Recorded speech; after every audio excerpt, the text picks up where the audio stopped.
Assalomu alaykum va rahmatullohi va barakatuh. Bugun sizlar bilan men Sardor Ergashev kimyo olimpiada kursining 2-darsi leksiya 2-qism, ya'ni atom haqida gaplashamiz. Demak, atom kimyoviy elementning barcha xossalarini o'zida mujassamlashtirgan eng kichik zarracha. Bu atom deyiladi. Atom so'zining ma'nosi yunoncha bo'linmas degan ma'noni anglatadi. Atomni 1911-yilda Ernest Rezerford fanga kiritgan. Atom ikkita tarkibiy qismdan iborat. Markaz, ya'ni yadro. Bilamizki, atom katta hajmda bo'lsa, misol uchun katta uyni o'rtasida bitta sharcha, ya'ni koptokcha qo'yib qo'ysangiz, katta qanchalik bir uzunligi eniga 5x5 uy bo'lsa, o'rtasida bitta koptokcha qo'yib qo'ysangiz, mayda sharikcha qo'yib qo'ysangiz, o'sha uyni o'rtasida o'sha uy atom bo'lsa, o'sha mayda sharikchasi yadro bo'ladi, uning markazi bo'ladi. Yadro shunaqa juda kichik bo'ladi. Atomga nisbatan juda kichik bo'ladi yadro. Demak, atom ikkita tarkibiy qismdan iborat dedik.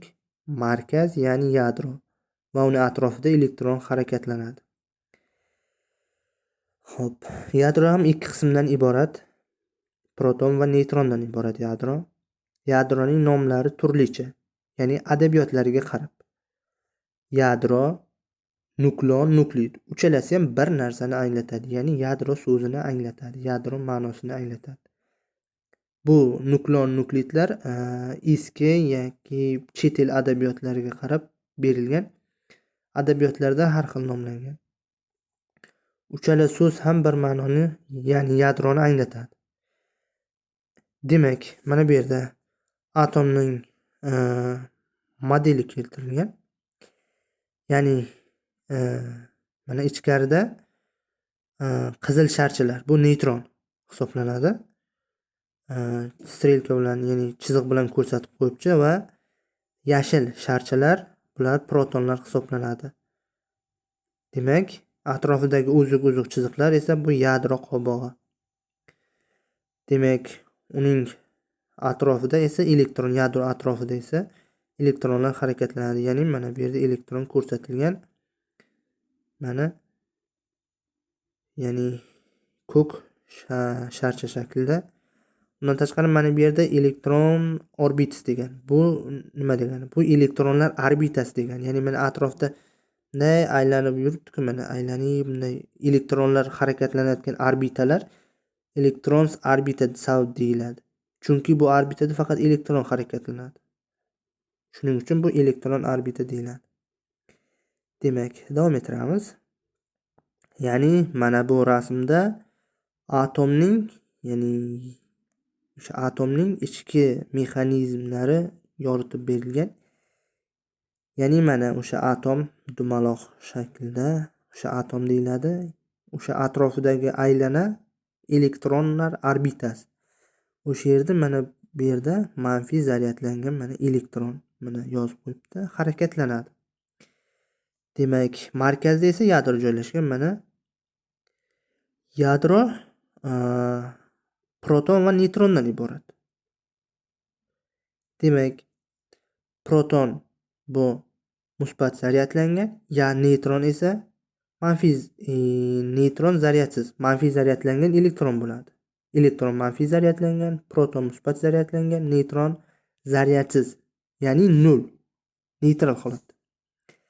Demak, yadroning o'zi qanday zaryadlangan desak, yadro tarkibi proton, neutron, proton musbat, neutron zaryadsiz, ya'ni 0. 0 ga musbatni qo'ysak, musbatni beradi. Demak, yadromiz musbat zaryadlangan hisoblanadi. Atom, ya'ni tarkibiy qismlar haqida faktlar yozib qo'yilgan. Elektron manfiy zaryadlangan, proton musbat zaryadlangan, neutron 0, ya'ni zaryadsiz, yadro esa musbat zaryadlangan. Xo'p, mana bu yerda rasmda berilgan, ya'ni atom yadrosining boshqa xil ko'rinishi. elektronlar, sariq sharchalar, qizil sharchalar neytronlar, protons deb qo'yibdi, ya'ni ko'k sharchalar yadrodagi. Demak, faktlar. O'sha atom haqidagi faktlar. Elektronni 1897-yil ingliz fiziki Thomson fanga kiritgan. Protonni ingliz kimyogari va fiziki Rezerford fanga kiritgan. Neytronni 1832-yil 27-fevralda Angliya fiziki James Chadwick fanga kiritgan. Hop, davom ettiramiz. Keyingi yana bitta atomning ko'rinishi, rasm holatda ko'rinishi. Bu yerda ham xuddi boya o'tganimizdek yadro atrofida elektronlar aylanadi. Demak, fakt, yana bitta fakt. Demak, proton va neytron nazariyasini Ivanenko va Gapon fanga kiritgan. Elektronning zaryadi manfiy zaryadlangan bo'ladi. Bilamiz buni. Ya'ni Q bu zaryad. Elektronning zaryadi Q teng -1,602. Davomi ham bor. Endi odatda o'qilishda 1,602 butundan keyin, ya'ni virguldan keyin 3 xonagacha o'qiladi. Ya'ni elektronning zaryadi Q teng -1,602 ko'paygan 10⁻⁹ kulonga teng. Hop. Bu yerda ham atomning bitta tuzilishi, ko'rinishi kiritilgan, ya'ni atom, elektron, neytron va proton. Proton bilan neytron bu nukleus, ya'ni nuklon degan, yadro degan, inglizchasiga yadro degan. Fakt, yana bitta fakt. Protonning massasi keltirilgan. 1,0073 massa atom birligida. Neytronning massasi esa 1,0087 massa atom birligida. Elektronning massasi esa 1/1837 ga teng. Ya'ni protonning massasidan 1837, ba'zi joylarda 1840 shu orada bo'ladi. Endi kitobda ba'zi adabiyotlar farqi bor. 1837 deb oldim. Ya'ni elektronning massasi protonning massasidan 1837 marta kichkinaligini bildiradi bu. Demak, bu yerda ham atomning bir tuzilishi, ko'rinishi keltirilgan, ya'ni elektron orbitas, o'sha elektronlar harakatlanadigan sariq doirasimon uzun aylanalar. Bular elektron orbital deyiladi. Bu orbitada elektron harakatlanadi. Shuning uchun ham bu elektronning orbital, ya'ni elektron orbital deyiladi. Bundan tashqari nukleus bu yadro, proton, neytron, elektronlar chizmada ko'rsatilgan. Fakt. Proton bilan neytronlarni yadroda tutib turuvchi kuchlar yadro kuchlari deyiladi. Yadro kuchlari qisqa masofalarda 10⁻⁻15 metr atrofida ta'sir etuvchi nihoyatda katta kuchlar bo'lib, itarilish kuchlaridan katta bo'ladi. Qiziqarli faktlar. Xo'p, keyingisi. Bu yerda ham atomning ko'rinishi, ya'ni modellarni chizma shaklida keltirilgan. Bir qancha modelni ko'rdik. Bu ham xuddi shunga o'xshash. Neytron, elektron, proton, yadrodan. Yana bitta qiziqarli fakt. Vodorod atomining yadrosi elementar zarracha bo'lib, proton deb ataladi. Qiziqarli faktlardan biri. Bu yerda structure of atom, ya'ni atomning strukturi, ko'rinishi ko'rsatib qo'yilgan. Ya'ni chizmada ko'rsatilgan va chizmaning o'ng tomonida o'sha belgilangan narsalar nima ekanligini yozib qo'yilgan. Ya'ni sariq aylana yadro, nukleus deb qo'ygan bu yerda. Bu yadro degani. Yashil sharcha elektron, ko'k sharcha neytron, qizil sharcha proton va oq aylana orbita deb qo'yilgan. Demak, bu ham atomning bir tuzilishi boshqacha xili. Davom ettiramiz endi.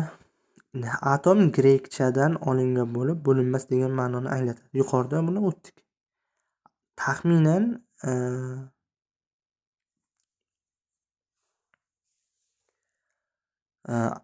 bundan 2500 yil oldin, o'zimizni hozirgi davrdan 2500 yil oldin, ya'ni 25 asr oldin deyapti. Atom tushunchasini Yunon faylasufi Demokrit va uning ustozi Levkip fanga kiritgan. Atom kimyoviy moddalarning eng kichik bo'linmas zarracha degan Demokrit. Atom musbat zaryadlangan yadro va manfiy zaryadlangan elektrondan iborat. Musbat zaryadlangan yadro va manfiy zaryadlangan elektrondan iborat elektroneytral zarracha hisoblanadi. Hozirgi kunda 2000 dan ortiq atom fanga ma'lum. Bu ma'lumlar, noma'lumlar ham anchagina. Demak, atomning Thomson modeli bor. Ya'ni birinchi atom tuzilishi to'g'risidagi nazariya 1903-yil ingliz olimi Thomson tomonidan yaratilgan. Bu nazariya ion elektron yoki statik nazariya deyiladi. Thomsonning nazariyasi atom haqidagi. Demak, bu ham Joseph John Thomson haqida to'liqroq ma'lumot. Model atomi Thomson. Ya'ni Thomsonning atom modeli. Thomson nazariyasiga ko'ra atom musbat zaryadlangan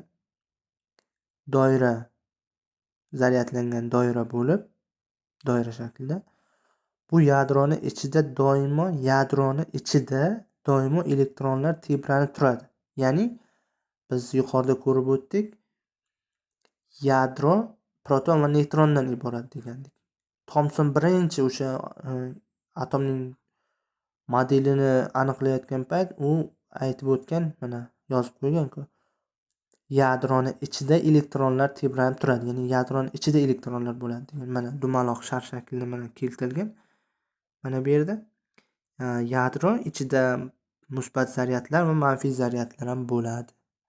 Bu bo'ladi deb aytib o'tgan. Ana shu atomning musbat zaryadlangan qismi atomning butun qismini egallab turadi degan. Undan keyin Rezerford atomning planetar modelini taklif etgan. Ya'ni Rezerford o'sha atomning yadro markazi bo'ladi. Yadro proton va neytrondan iborat degan.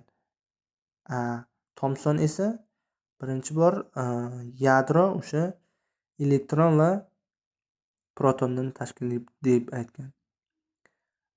Keyin Ernest Rutherford planetar modelini yaratgan. Thomsondan keyin yadro proton va neytrondan iborat degan. Uni atrofida elektronlar harakatlanadi degan. Demak, mana rasmda keltirilgan Thomson model Nagaoki, model Rutherford. Ya'ni Thomsonning modeli, Nagaokining modeli, Rutherfordning modeli. Atomning tuzilishi. Atom yadrosida protonlar va neytronlar joylashgan bo'lib, yadro maydonida elektronlar to'xtovsiz aylanma harakatda bo'ladi. Elektronlar yadro maydonidagi elektron pog'onalarda harakatlanadi. Demak, elektronlar yadro maydonidagi elektron pog'onalarda harakatlanadi. pog'onalar lotincha bosh harflar bilan belgilangan va ular elektron pog'onalardan tashkil topgan bo'ladi. Elektron pog'onalar esa orbitallardan hosil bo'lgan bo'lib, har bir orbitalda ikkita elektron joylashadi. Element atomlarida elektronlar pog'onachalarda quyidagi tartibda bo'lib boradi. Ya'ni to'lib boradi quyidagi tartibda. Ya'ni elektron pog'onalarining to'lib borish tartibi quyidagicha keltirilgan. 1s2, 2s2, 2p6, 3s2, 3p6, 4s2, 3d10, 4p6, 5s2, 4d10, 5p6, 6s2, 4f14, 5d10, 6p6, 7s2, 5f14, 6d10, 7p6 va hokazo. Mana shu elektron konfiguratsiya to'lib borish tartibi hisoblanadi.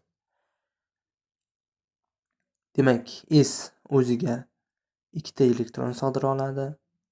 P 6 ta, D 10 ta, F 14 ta elektron o'ziga sig'dira oladi. Demak, atom modellari, ya'ni bir nechta ikkita, uchta